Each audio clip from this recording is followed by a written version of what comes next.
This is Sports Talk with Steve Jones, a Seven Mountains Media production, your daily talk show with the voice of Penn State football and men's basketball, featuring interviews with special guests. And we have a guest coming in tomorrow. But of course, we're not talking about guests right now. We are talking about the main man, our host, Mr. Steve Jones. Moi? Really? Welcome. Great to have you with us. Joe Putnam will be here tomorrow. We will start out with the entertainment portion of the show. Then we'll get to some dull stuff I want to talk about. Ted Lasso, the finale last night, all 76 grueling minutes of it. You were locked in the entire time. Take us through the episode. Was it any good, and did it have a satisfying finish? It was a stellar show, start to finish. So the big note here is this normally comes out 9 p.m. Eastern time. Was when episodes would come out, Tuesday nights. This one came out at midnight. So I was up until midnight to watch it.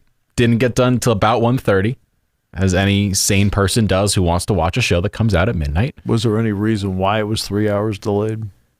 Because they wanted to make it a 9 p.m. Pacific time start, which I don't get why you changed the last episode, especially when it's almost an hour and a half long, but I'm not going to complain.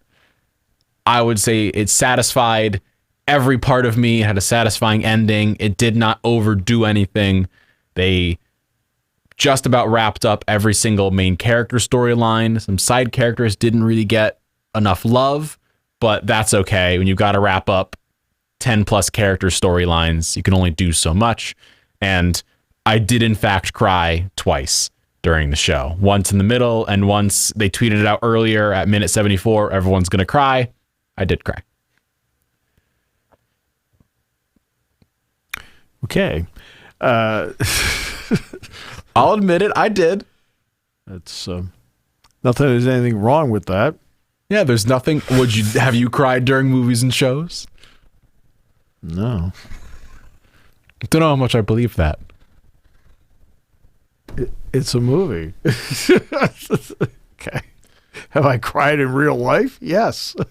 See, I just real life. Yes, a movie. I'm like, oh, I got it. I just got emotionally attached to a mustachioed American in England. Right. So you had predicted, I had asked you how you would like to see it turn out. How close was the ending to what you described to us yesterday? I think I missed maybe 1% of it.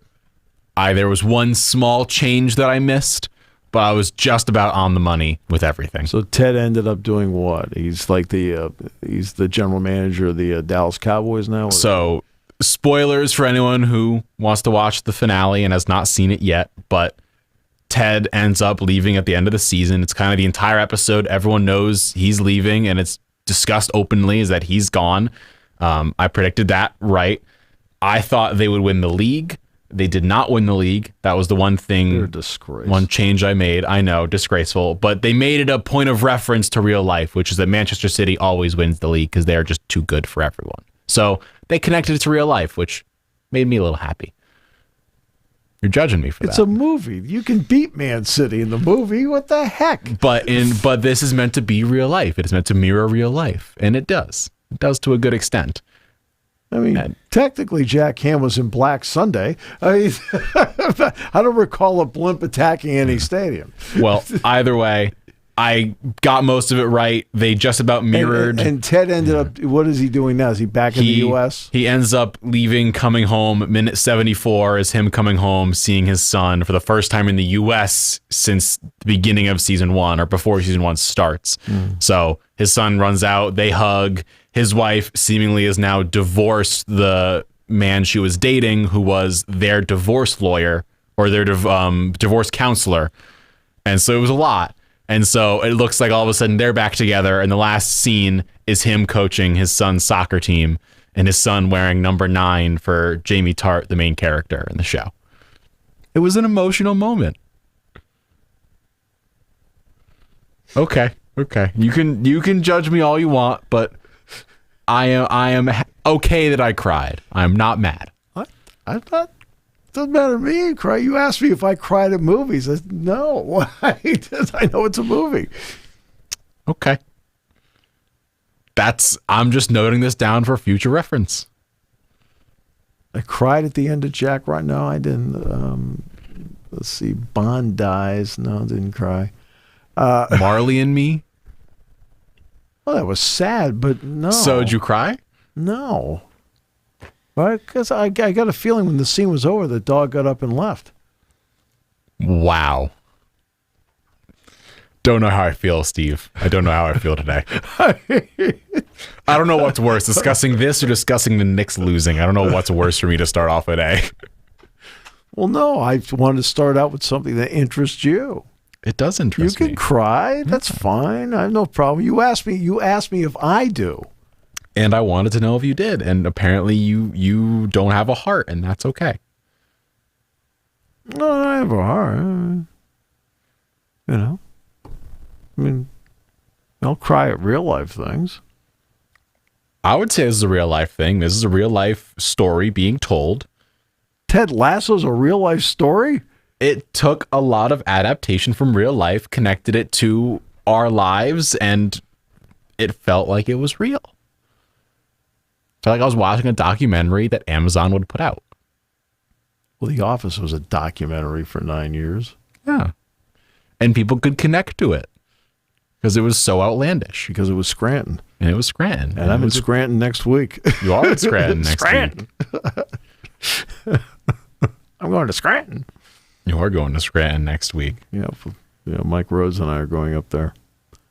That'll be a fun trip. But I wanted to start out with something that, okay, what you're thinking and what you're enjoying, I think appeals to a wide swath of the audience. I would say so. I'd also say it's one of the biggest sports shows out there right now, if not the biggest. I mean, the fact, you love soccer. It's something that's been popular with a lot of people online. I've seen posts about it, Twitter, Instagram, things like that. So I know I've never seen it. And to be honest with you, at least to this point, had not had any interest in seeing it. But that doesn't mean because I don't have an interest in seeing it, it doesn't mean other people aren't watching it. So that's why I asked you about it. Well, thank you for asking me about it. And maybe I'll get you to watch it one of these days. We'll get your full report here. Well, it's not like I'm, whatever. No, I mean, I'm kind of busy. You busy? What could you possibly be doing, Steve? I spent all morning doing bios of 32 minor league baseball players. That was this morning's deal. Baseball is coming here to State College. It's coming back. And we'll talk with Joe Putnam about that tomorrow. But that was like the last couple of days. That's what I've been working on in bios. But I think now this was Apple, right? Apple TV Plus. Okay. And that's great. It was 3 years worth. 3 years worth. Season 1 came out, I believe, 2020. How many episodes? In total, I believe 34 or 36. Wow. It was seasons 2 and 3 were each 12 episodes. I believe season 1 was either 10 or 12. I do not remember specifically how many. All right, good. But short. You can probably get through it in a week or so. The last season had longer episodes, but the first season is 30 minutes a piece. Really? Okay. Season 2, similar. Good. Yeah. I do have a question for you. I know we've discussed the G League a little bit. Yes. Before, changing up from where we were.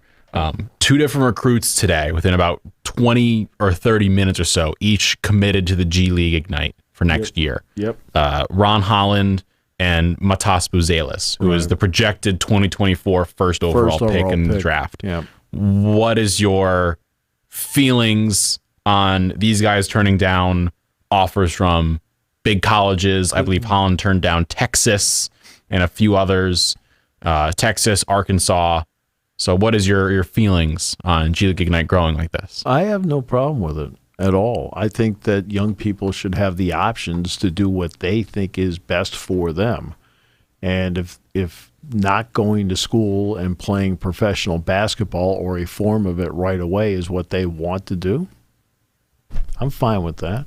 I don't want people in school just to be in school.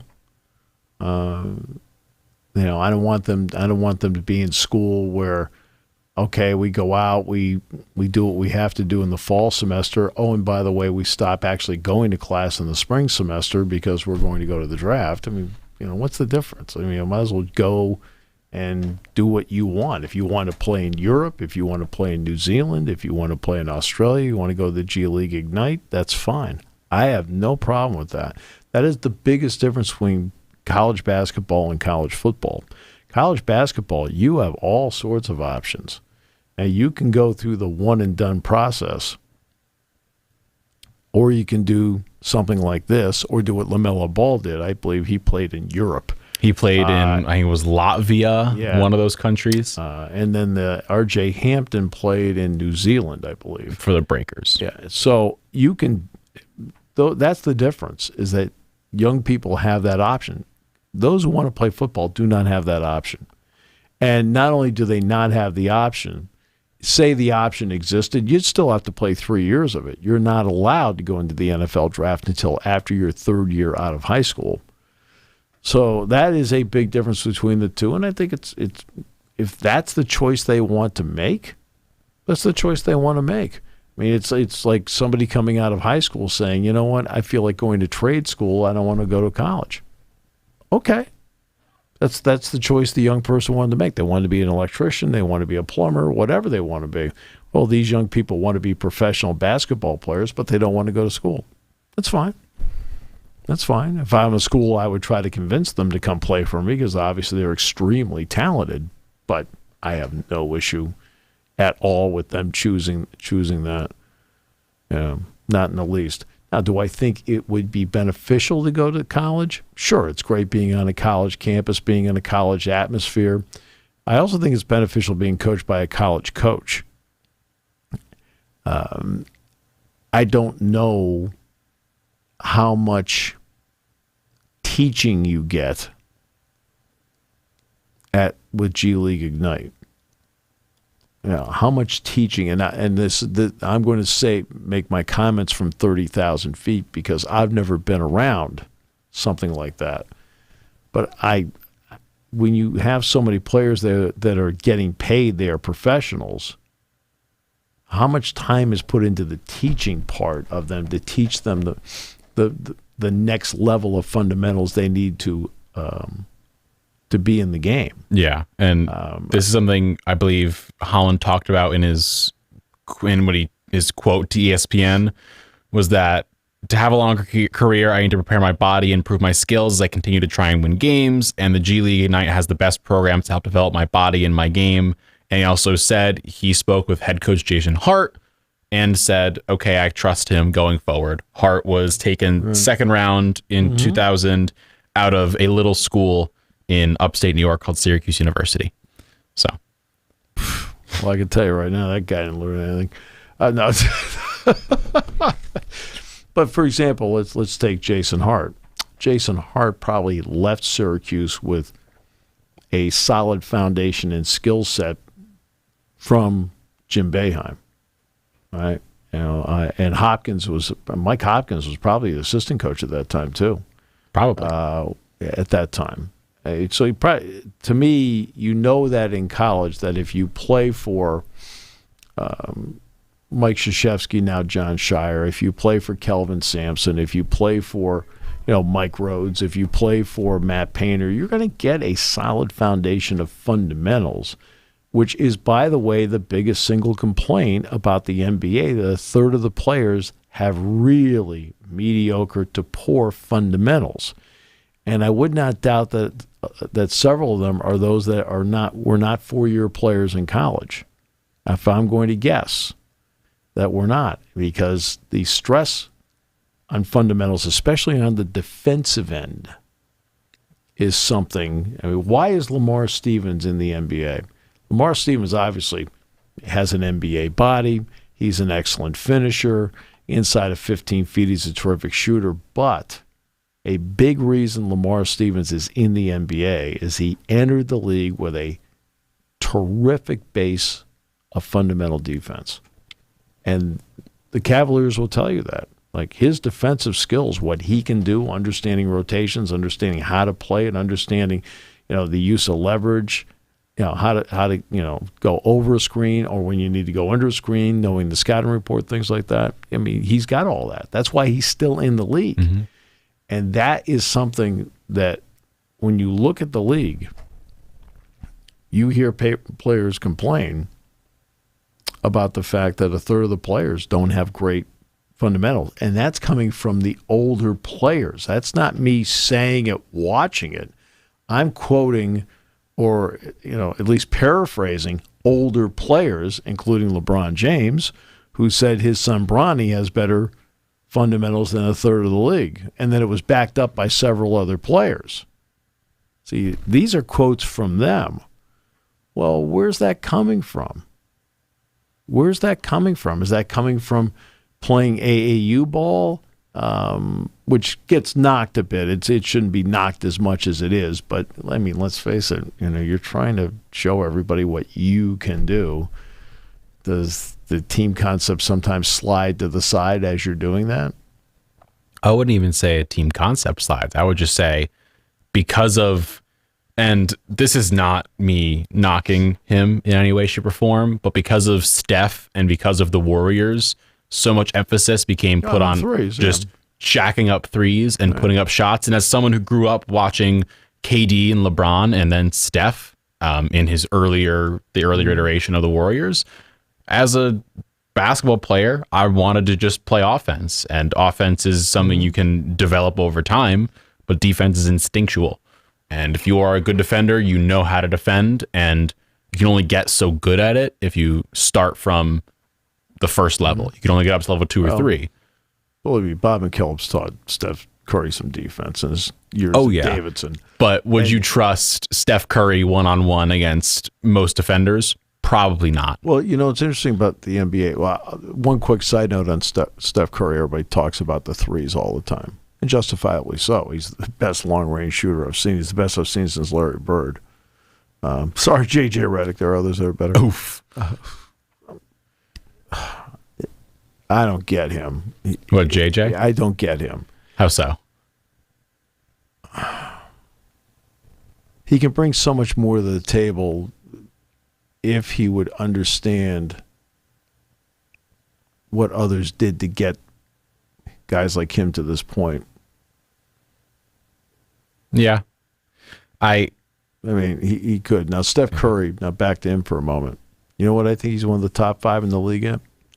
Finishing at the basket. Layups. He's unbelievable. He might, I could argue he's the best I've seen at layups. His body control is just next level in terms of where he is. He knows where he's at all the time. His quick wrists, all of it. Now, there are rotations you'll see, and guys will be wide open and they'll hit shots. I will say this about NBA defense. It's easy to knock because you see the number of points that are scored. And there are better shooters today overall than there ever has been in the history of the league. Just better outside shooters. They're just better at it.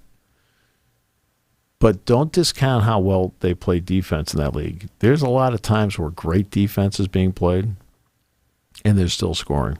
Better offense. Because the offensive players are that good. That's why I know for last year or 2 years ago when the Nets and Kevin Durant were going against the Bucks, and KD had, I think, 48 in that final game 7, and his toe was just barely on the line. If it was behind it, it would have been a 3. Right. And in that game, he was going against Giannis and Drew Holiday and Chris Middleton and Brook Lopez. Great defense. They play great defense. And afterwards, people were critical of their defense, and Kevin Durant was like, look, they played the perfect defense. I just beat them with my shot making. He's a That's it. He's a 7-foot guy that can shoot. I mean, how much better I watched that game, and I kept thinking, I'm watching Milwaukee and I'm watching them defensively. I'm sitting there like going, what more can they do? They couldn't do anything else. There is nothing you can physically do. That's why people like Durant or even LeBron, where it's just like you can only do so much. Or Shaq. Like, they were critical for years of, people can't defend Shaq, and that's why you had to hack a Shaq. Because you had to foul him to stop him. That was the only way to do it, was to send him to the line to give him 45 free throws a game. I know. Well, that's the way it was with Will Chamberlain. Will Chamberlain was only a 50% free throw shooter. The night he scored 100, he was 28 of 32. Yeah. When you give him enough, he's going to make them at some point. Yeah. But for the most part, there are a lot of guys in the league that their fundamentals are not great. And that's where the where's Waldo thing comes into play. Okay, where's the one we want to exploit tonight? You can have 4 guys playing terrific defense out there, and Waldo's over there like going, hey. Mm-hmm. You know, and people will ask, like, how can you tell which one? I like sort of jumps out at you. Yeah. Trae Young? Yes. Yes. Okay. You know, I mean, great offensive player, can't defend you. Mm-hmm. And NBA players know how to get the switches. That is especially observant in the playoffs where you'll see Jimmy Butler. I mean, the first 3 games, he took Derek White on every single time.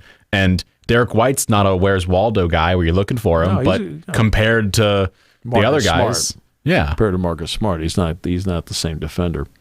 But that's, I mean, because sports is so much of sports is about the great ones have the ability and the instinct to ad lib and make plays happen when everything breaks down, and at the same time they do a great job in sports.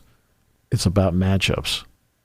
You know, and I told you the story the other day about Joe and the whiteboard. As Joe said at the whiteboard, he said, Steve, you see, want to know the success of this play? I want to know the name associated with that X, and I want to know the name associated with that O, and I'll tell you whether or not the play can be successful. It's about people. It's about what they can do and what they can't do. And do you have the ability as a coach to figure out a way to cover up those who can't? Can you do things in such a way where you cover up the guy or guys that can't? If you got a whole bunch of guys that can't, you got big trouble. You're the team going into the last weekend trying to win that game to get to a bowl game. Okay. But that's what it's all about. I mean, it's so much is about matchups. And we talk about great defense. That's going to be a problem aesthetically in the Stanley Cup Final. I'm going to talk with Kenny Albert this afternoon, as a matter of fact. Kenny's going to be calling the series on TNT. And that's going to be one of the first things I'm going to ask him when I talk to him. Like,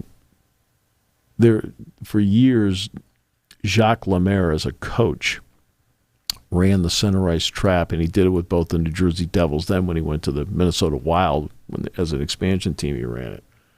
And there are elements of it you can't do today, but it sure did make for a little more boring game.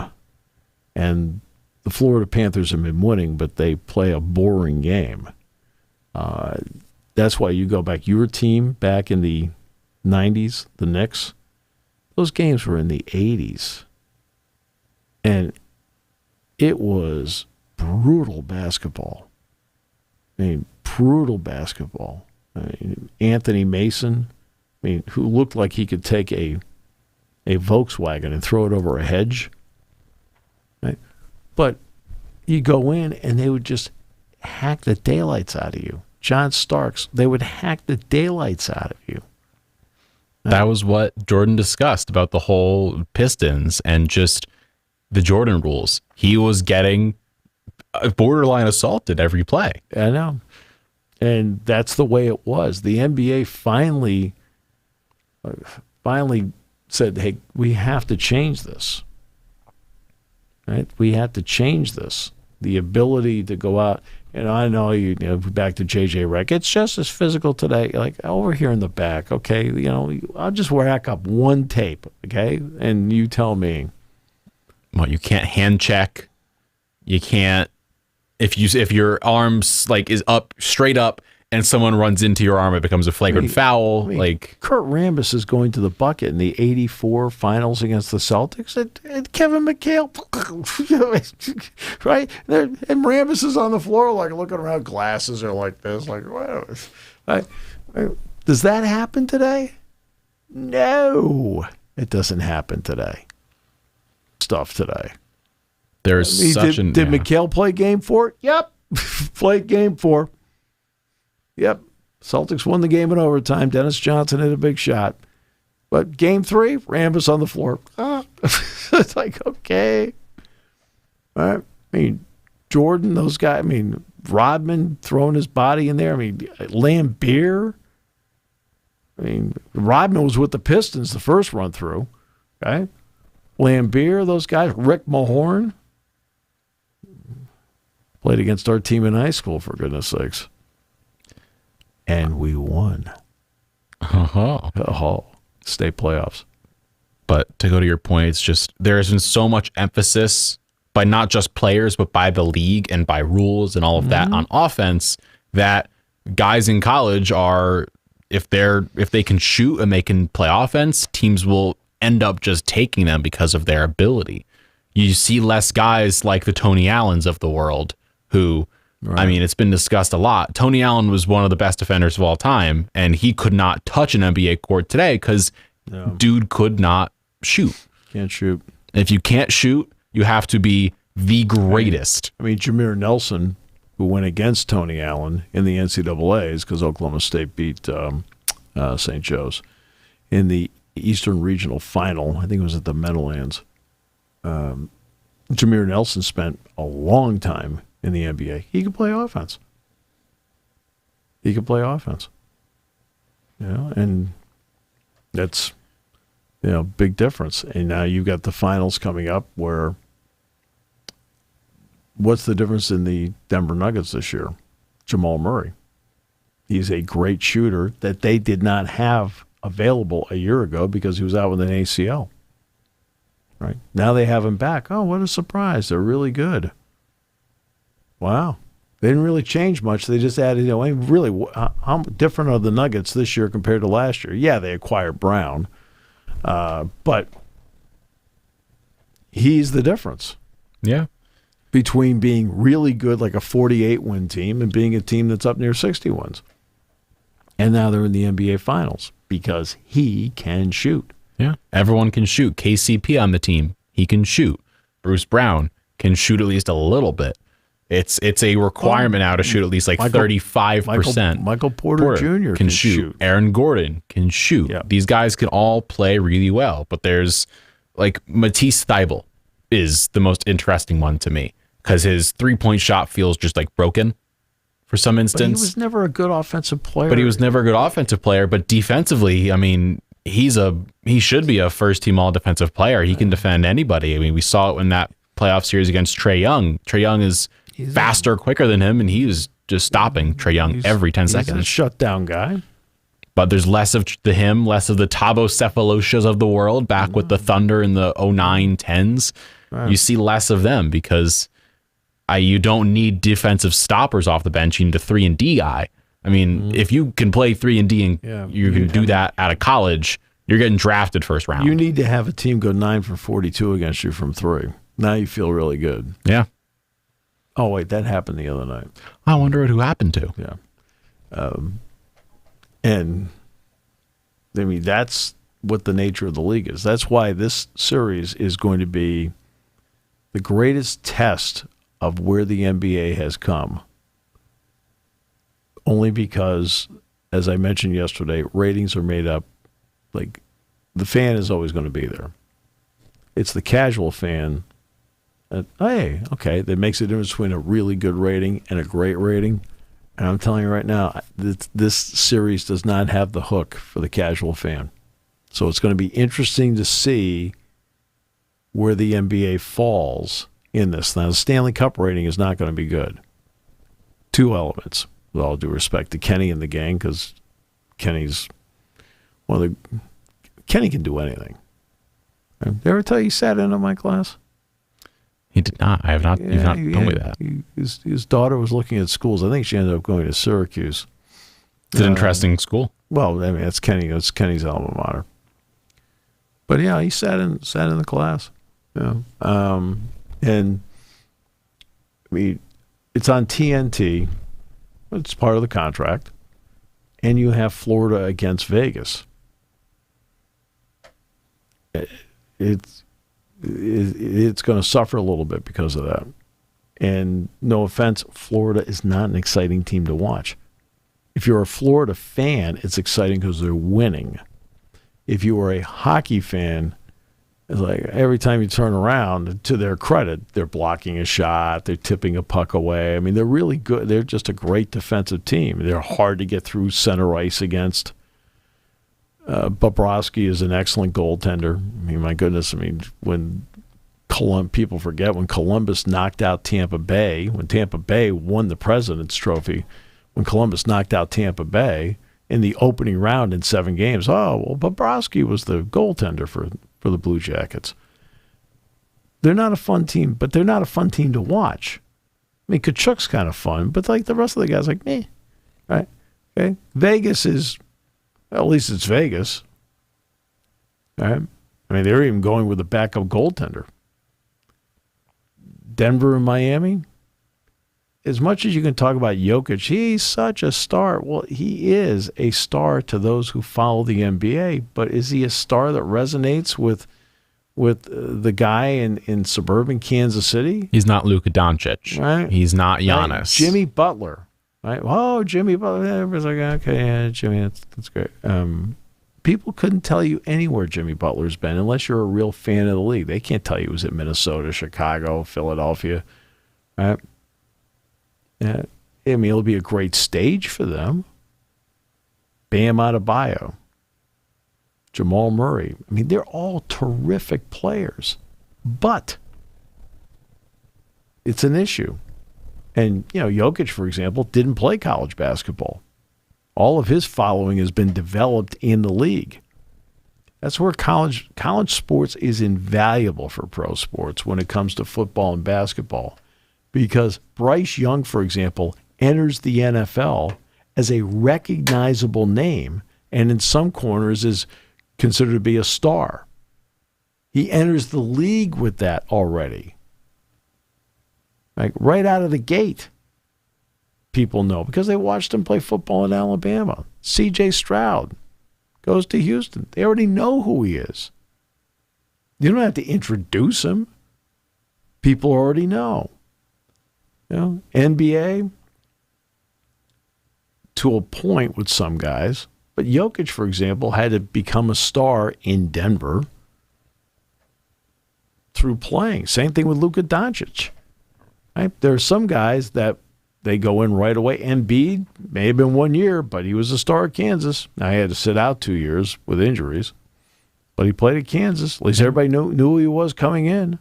See, the NBA is weird with that. Because now you've got guys who come in to either the NBA, the G League, or whatever, and have these crazy followings on social media.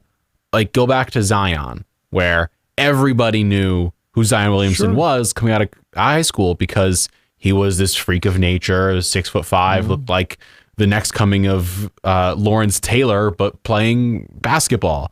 And then nowadays you've got the Mikey Williamses of the world, who's I think a top 5 recruit in the next class, but he's got millions of followers everywhere. People know him because it's just social media. Wembanyama, I mean, he would be logically coming over similar to Jokic or Doncic, but because of social media and the hype he's garnered, everyone knows who this man is. He's going to walk down the street in San Antonio, and not just because he's 7'6", he's going to be recognized, but because the NBA and sports fandom in general has taken social media, at least for basketball, and brought it up to where all of these guys are recognizable coming out of high school or out of that level. Maybe. The semi-pro level, I guess is what it could be called. Maybe. Just because they have followers doesn't mean they're really following. But they at least have some recognition level versus a lot of high school athletes in football. Not a lot of people can recognize them. I mean, the only one I can remember from high school to college would have been like Lamar Jackson because he had all those weird high school tapes. For some young people, but like people like that are actually buying the tickets. No. The people that are buying the tickets who are a little older. Okay. They're like, okay, they know who Zion Williamson is. They watched him play on ESPN at Duke. Right? So I'm talking about people who are 30, 35, 40, 45, whatever. You can get millions of followers who are 18 to 25. They don't buy tickets. It's too expensive for them. It's not a question like, oh, well, they don't buy tickets. I'm talking about where's the money to do it? You're right. Right? These are the people I need buying tickets. Now, can I get them to then watch?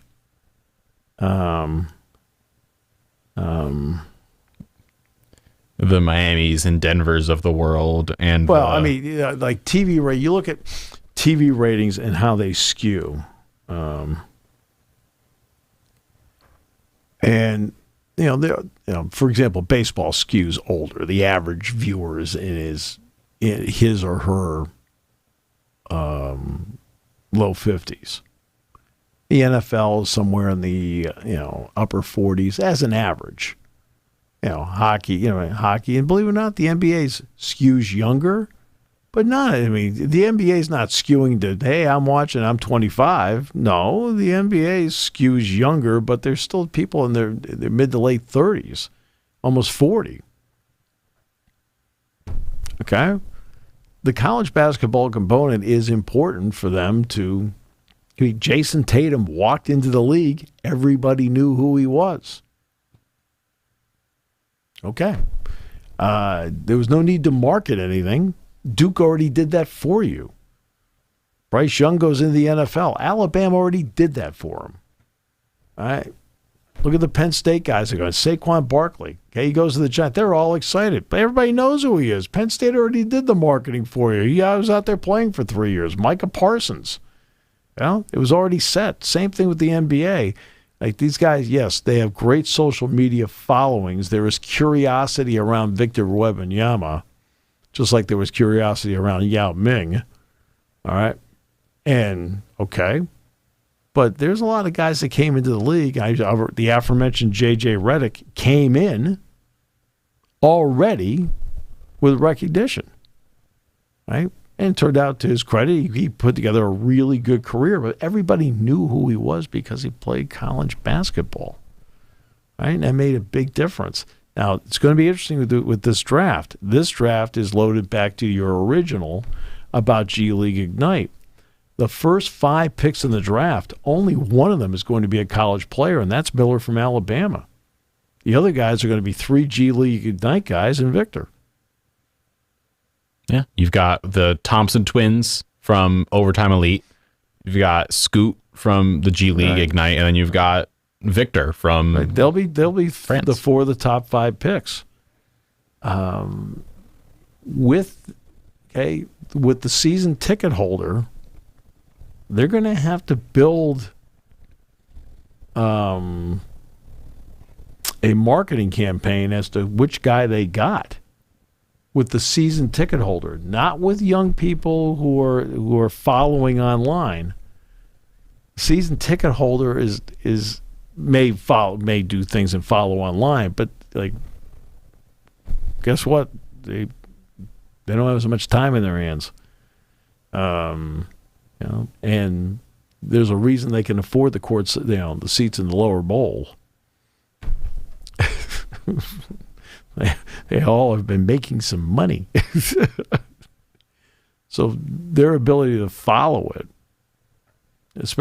and most people follow their team. Most people follow their team. I ask you about the Knicks. You can tell me chapter and verse about the 5 guys that are sitting on the bench. Right? I could. I don't want to, but I could. Right.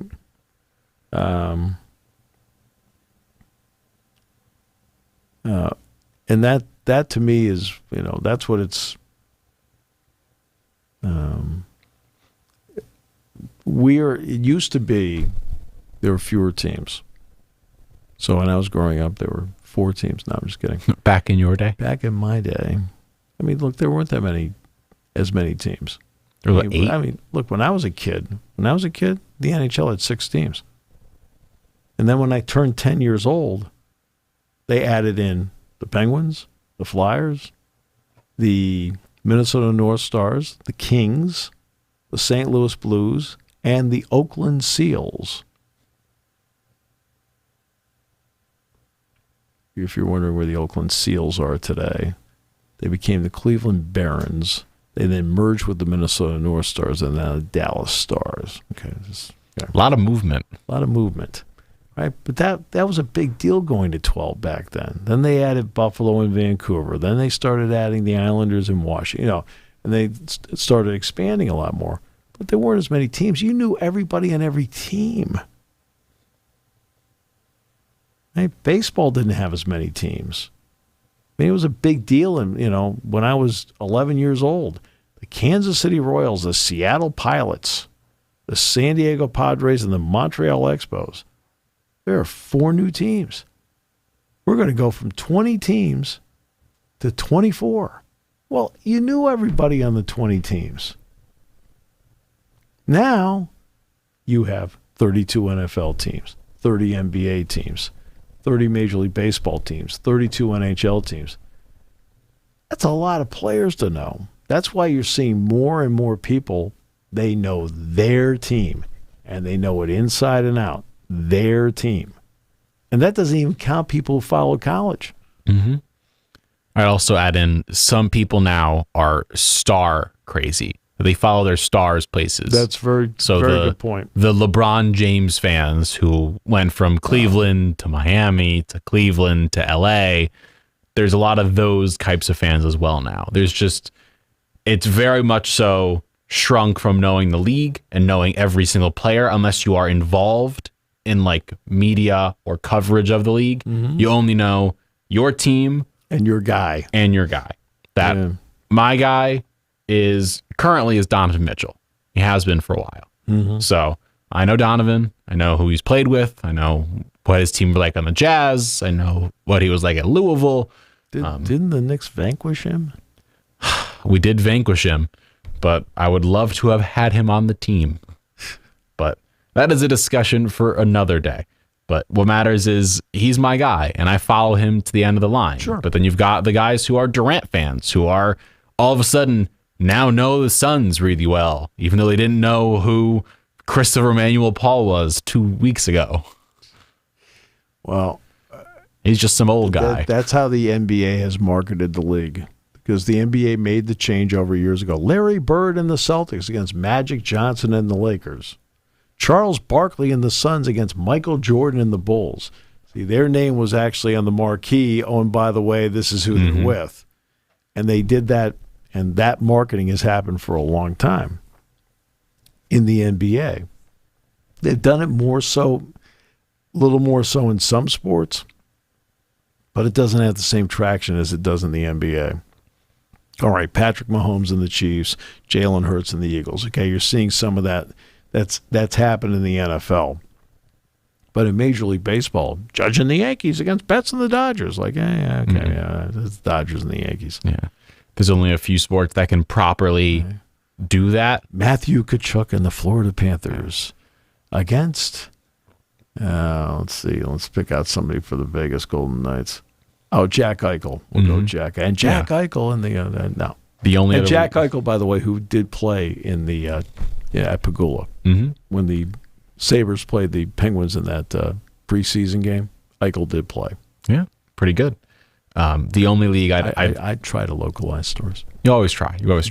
And the one other, I think, sport that knows how to market stars, I feel like has to be soccer. That's the only other sport. That and basketball. They market stars on the international level, not MLS. The MLS is a whole different animal. At some point, we'll discuss the reason why the MLS is different and why people don't get that part. Do you know where the MLS has gained some popularity? I do not. Great Britain. You want to know why? That has not surprised me. You want to know why? I was reading an airline magazine on a plane, and it brought up some interesting points. Older players have been in the Premier League trying to keep their careers alive that are already established names, still have followings over there, and so they want to know how they're doing here. Steven Gerrard, Frank Lampard, Andrea Pirlo, Zlatan was here for a while. Now you've got guys, I think the highest paid is Wayne Rooney. Wayne Rooney. Yep. I believe the highest paid now is Xherdan Shaqiri for Chicago Fire. I mean, you've got guys who were stars in Europe that have come over here, but the MLS, because of the structure of it and how it functions and the fact that there are no stakes involved. And there's no relegation. That's the stakes, is just, I'm a firm believer that the relegation promotion system of soccer is better than just keeping everyone in a league. Should Indiana football have been relegated? Yes. In favor of? Anyone else. Oh. From the FCS, maybe you take a school up in the area. Or maybe a MAC team? Yeah. Maybe you region base it. Maybe this is a whole discussion to have another time. But maybe you region base it where, let's say there are 5 main regions in a sports world, and each region has its teams and stuff, and you obviously have the same playoff system. I'm really deep diving here. This is fun. And at some point in that time span, end of the season, if a team is bad enough, the champion team from the lower level comes up into that Western bracket, and then they keep going from there. That way it means if you lose, you're going down. Because in soccer, I mean, this year, Leicester City got relegated. They won the Premier League less than a decade ago. Right, after they came back from relegation. And the other team who almost got relegated... You're shocked I know this stuff. I know. The other team, Everton. Everton were considered one of the big 6, big 7 teams as of a decade ago. Yeah. They were as big as it gets, and they almost got relegated. They got saved by a crazy last-minute goal. It means that no team is safe. I mean, Chelsea almost got relegated. One of the biggest teams, they spent over $500 million. So the Arizona Cardinals should be relegated. Yeah. Cleveland Browns should have been relegated 55 times in the span of a year. Replaced by whom? Been replaced by anybody. Maybe the NFL splits up into 2 divisions where one is half the league. It's 16 and 16. And then every year, the two best teams. I don't know. The NFL is a different story, but basketball, it could be done. I think MLB, it could be done because of the number of teams and players there are. MLS, it should be done. They have the USL. They've got a bunch of different leagues there. Yeah. It should be done. I don't see why not. Some of the biggest teams in England have been relegated before. It happens. Teams come up, teams come down. But the difference is that they have so many levels. I mean, like, it's not just being relegated from Premier League to the next level. Right? There are like 2 other levels below that. There's more than 2 levels. You can keep falling all the way down. Yeah. I mean, Luton Town are a team that came up this year. As of 9 years ago, they were in the 5th tier, which is considered amateur. If you are below the 5th tier in England, it is an amateur level, and they were there, and now they are going up to the Premier League. They got a cool cash money deposit of like $100 million for making the jump, which, yeah, monetarily, in the best league, get the best money. I am a firm believer of the model. Vanderbilt. Relegated. Wow. Drop them. And then maybe replaced by UT San Antonio. Maybe a team like Jackson State, if Dion would have been there and they did really well, maybe they get bumped up. I don't see why not.